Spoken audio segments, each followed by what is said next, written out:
Welcome back to this video. In this video, I'll show you on how to simply stop private number calls. So let's see.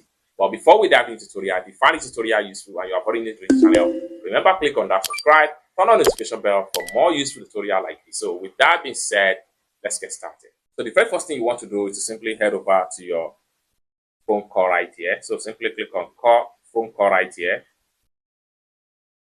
Let's go to open up like so. Next thing you need to do is to simply click on this setting icon. Take you right here. Next thing you need to do is to simply click on block numbers. So it's going to take you right here. So at this point here, what you need to do is to simply turn on this button right here.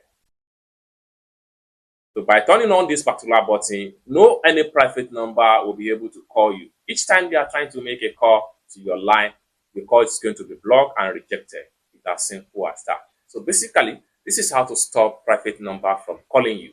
I hope you really got value for this video. If you find this video useful, give this video a big like, and also remember to subscribe to the channel, turn on the notification bell for more useful tutorial like this. Thank you so much for watching, and I hope to see you in my next video.